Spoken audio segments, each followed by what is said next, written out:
ओम बिरला इस वक्त press conference कर रहे हैं, सीधे वहां का रुख करते हैं। शक्ति का पर्व होता है और विशेष रूप से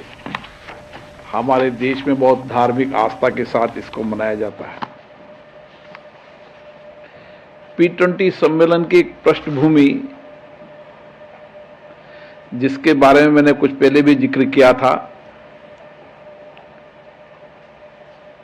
2018 में IPU जो इंडियन पार्लियामेंट यूनियन है, उसके सहयोग से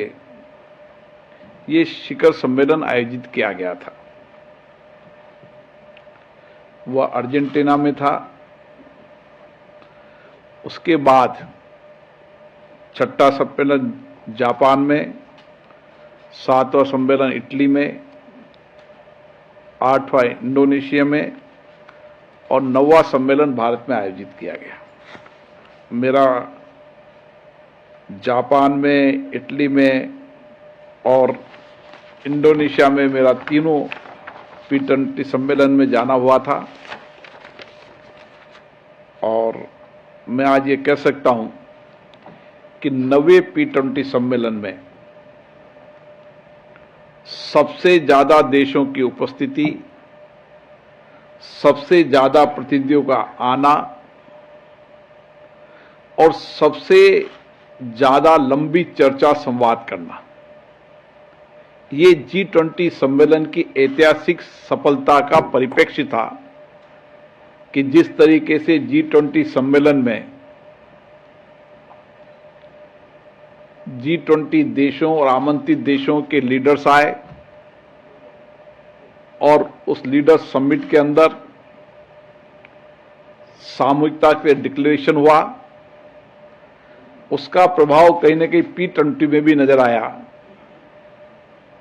कि अधिकतम देशों के वहां पर पब्लिक रिप्रेजेंटेटिव के अलग अलग नाम हैं संसदों के, उनके अध्यक्ष आए, सीनेट के चेयरपर्सन आए, कई देशों के सीनेट के चेयरमैन और वहां के पब्लिक रिप्रेजेंटेटिव दोनों लोग आए। सभी देशों का विशेष रूप से सहयोग भी रहा और सहभागिता भी रही। अभी तक इस सम्मेलन में 29 देशों की भागीदारी रही, जिसमें मैंने बताया कि 48 speaker, senate chairman, deputy speaker, senate के डिप्टी चेयरमैन, कुल 48 संसदों के प्रतिनिधि और 49 संसद सदस्य जो इस सिस्टम में आए और 436 प्रतिनिधियों ने इस सम्मेलन में भाग लिया। और विशेष रूप से G20 सम्मेलन में पैन अफ्रीका को G20 का सदस्य बनाया था। उस पैन अफ्रीकन संसद के अध्यक्ष भी इस P20 सम्मेलन में उपस्थित हुए और ये अभी तक का सबसे सफल आयोजन रहा। इसमें विशेष ये था कि इंडोनेशिया के अंदर हम सबके सामूहिक प्रयास करने के बाद भी जॉइंट डिक्लेरेशन नहीं हो पाया था, क्योंकि G20 और P20 में एक परंपरा है कि सभी देशों की सहमति, इसमें बहुमत के आधार पर नहीं, सबकी सहमति G20 P20 की का उद्देश्य रहता है। और मुझे खुशी है कि इसमें जॉइंट डिक्लेरेशन में सबकी सहमति रही, लगातार प्रयास चलते रहे और G20 के डिक्लेरेशन के परिप्रेक्ष्य में पार्लियामेंट की जॉइंट डिक्लेरेशन अपने आप में सबके सहयोग से, सबकी सक्रिय भागीदारी से ये संभव हो पाया। मैं सभी देशों के प्रतिनिधियों का इसके लिए बहुत बहुत धन्यवाद देता हूं, जिन्होंने विशेष रूप से इस विषय पर लिया। G20 देशों के विषयों के बाद P20 जिन विषयों पर चर्चा की, उन 4 विषयों को हमने विशेष रूप से लिया। एसडीजी के लक्ष्यों को जल्दी प्राप्त करना, उसकी प्रगति का आकलन करना, सतत ऊर्जा ट्रांजिशन, लैंगिक समानताओं में महिलाओं का विकास और नेतृत्व में भूमिका,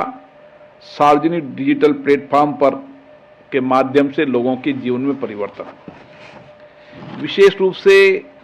प्री समिट में जो हमने विषय लिया,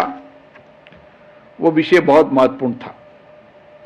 माननीय प्रधानमंत्री जी ने पर्यावरण अनुकूल जीवन शैली लाइफ की अवधारणा प्रस्तुत की थी और उस लाइफ मिशन पर प्री समिट पर हमने चर्चा की और विशेष रूप से सभी देशों के पीठासीन अधिकारियों ने और वहां के रिप्रेजेंटेटिव और वहां के प्रतिनिधियों ने जिस सकारात्मक रूप से चर्चा की और अपने अपने देश के अंदर लाइफ मिशन के अंदर चलने वाली चर्चाओं संवाद को बताया। कहीं कानून बनाने का काम हुआ है, कहीं लाइफ मिशन पर उनकी संसदों में चर्चा हुई है, लेकिन सब संसदें एक मत की रही कि विषय वैश्विक विषय सबके साझे प्रयासों से संभव हो पाएगा, सबके सहयोग से हो पाएगा। ये किसी एक देश का विषय नहीं है। इसलिए इस विषय पर सभी संसदों ने माना कि इसको जन आंदोलन बनाना चाहिए, क्योंकि संसद में पब्लिक रिप्रेजेंटेटिव आते हैं, इसलिए संसदों की बहुत बड़ी भूमिका रहती है। और मुझे आशा है कि सभी संसद इसमें अपने अपनी संप्रभुता से जो उनकी नियम प्रक्रिया होती है, उस नियम प्रक्रिया के तहत चर्चा करेंगे और उस देश की भौगोलिक आर्थिक स्थितियों के अनुसार एक जन आंदोलन बनाएंगे ताकि आम जनता अपनी जीवन शैली को पर्यावरण के अनुकूल अपनाए। क्योंकि भारत जैसे इतने बड़े देश में हमने पर्यावरण के विषय को लेकर बहुत गंभीरता से लिया है और आज हम कह सकते हैं कि जलवायु पर्यावरण के विषय के अंदर भारत नेतृत्व कर रहे हैं। भारत के प्रधानमंत्री जी इस विषय पर एक वैश्विक दृष्टिकोण देश के सामने रख रहे हैं और संसदें क्योंकि बहुत महत्वपूर्ण होती है, इसलिए वहाँ की जो संसदों की प्रैक्टिस है, परंपराएं, प्रपाटियां की चर्चा संवाद होगा, उसको हम साझा करेंगे तो हम इस मिशन को एक नई दिशा दे पाएंगे। तो जाना आपने यहाँ पे ओम बिरला प्रेस वार्ता कर रहे थे P20 के सफल आयोजन के बाद। उन्होंने कहा कि जिस तरीके से G20 का आयोजन काफ़ी सफल रहा, उसी का प्रभाव हमने P20 पर भी देखा और उन्होंने सभी देशों का यहाँ धन्यवाद भी दिया जो जिनके प्रतिनिधि इसमें शामिल हुए थे। आपको बता दें इसमें ना सिर्फ